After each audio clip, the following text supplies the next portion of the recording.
goodness, Jane, I love those shoes. And she said, oh, these are my pap smear shoes. And I said, okay, you're going to have to tell me more. And, she was a breast cancer survivor. And she said, after my cancer, I decided I didn't celebrate life enough. I didn't celebrate not just the big things, but the little things. And so now every time I have a doctor's appointment or a mammogram or a pap smear or a dentist appointment, I go out, I wrap up a gift.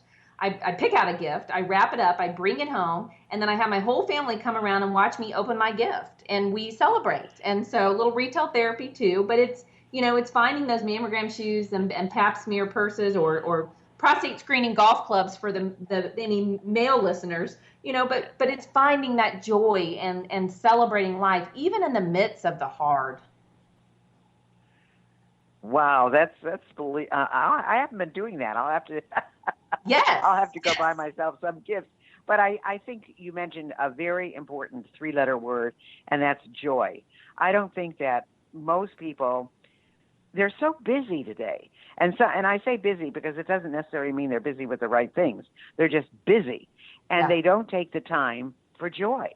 And I think that's something that's very important to teach our children as well, because they start out with a lot of joy, but as they get conditioned through school and through experiences, that joy lessens. And I think joy is one of the most important things that you can ever have. I mean, it's just so important to have as a part of our lives. So, what would you say is the best way to live a life of no regrets? I mean, are there specific strategies or tips other than retail strategies? Because a lot of our people may already be doing that or maybe can't do that. Yeah. What are some of the things that you would suggest to our listeners? Yeah, absolutely. I mean, I think the important, a couple of things. I mean, I think I've mentioned before the gratitude piece, and I think it's every single day finding something to be grateful for. I started a gratitude journal years ago, and I still write every day, even on days where, things seem to be falling apart, I still find something to be grateful for. And that can change your whole perspective. If you wake up every morning and you say, today's going to be a great day. And, before you start looking at your phone or your emails or your work stuff or, getting the kids ready for school or whatever it may be, really taking that time to say, today's going to be a great day. And then at the end of that day, writing down things that you're grateful for, and then truly being present. I mean, you mentioned it and touched on this. We live in a time where we're all so busy. Sometimes again with maybe things that we shouldn't be busy with, but it's go, go, go, and it's taking time to take some time for yourself. Take some deep breaths, and be present, be still. Go for a 10-minute walk, just making yourself a priority. And then as a part of that process, looking around you and seeing, what, there are people that are dealing with a lot worse things than me. And, I have so much to be grateful for in my life, this and this and this, and holding on to that every single day and making it a daily practice. It's that every single day, making it a daily practice, I think, is important, because it's easy to lose sight of that. And it's taking that time to be present and be still.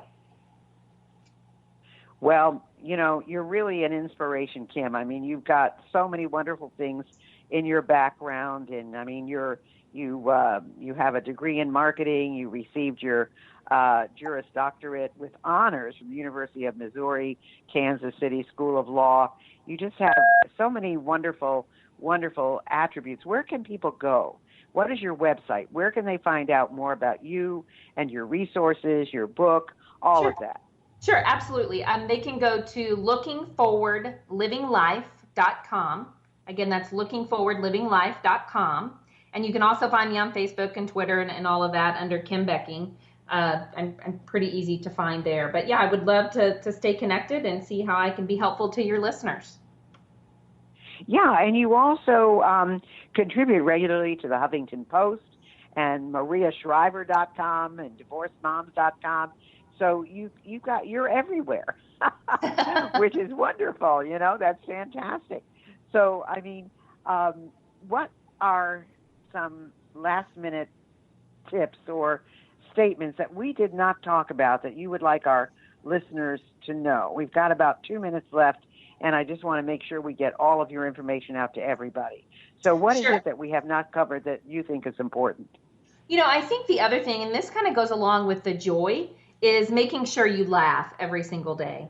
And they say that laughter is the best medicine, and finding that laughter. And I'll never forget when I was going through my cancer. I had surgery, and I had to use the restroom, and the restroom was on the second floor. I was on the first floor. I was so exhausted. About halfway up the stairs, I was crawling up the stairs, and I peed my pants. And I sat there for a long time, and I had a choice. I could either sit there and cry and feel sorry for myself, or I could laugh at the fact that my 2-year-old was potty trained and I was not. And so I chose to laugh.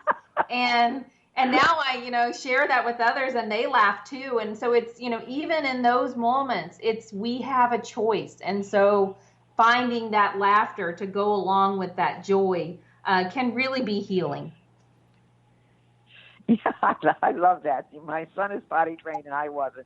Yeah. I love that. Yeah, I mean, it's true. You have, as they say, make lemonade out of lemons or lemons out of lemonade, whatever. But the point is, it is a lot about how you look at things. I know when I went for my first round of radiation, people used to call me, Little Miss Sunshine, because I was always smiling, and they'd say, "Why are you so happy?" And I said, "Because I'm here getting treated, And they would say, "Yeah, but look at all that's going on around you." And I said, "Yeah, but I'm being helped. That's what's important." And so I think you're right on. I think joy, I think laughter, I think looking at things through a positive lens. That's the most you can do. And who knows what tomorrow will bring? That's the whole point. We don't know what tomorrow will bring. No. So we have to do the best we can with what we have. Well, you have just been absolutely super, Kim. And I want to give your website again. It's lookingforwardlivinglife.com. And Kim is Kim Becking. It's Becking. And you need to look Kim up because she is just fabulous, and she has such a wonderful attitude, and the most important thing, a wonderful message. So I want to thank you so much for being with us today, Kim. This has been a delight, and again, the best for the future. Thank you so much for having me.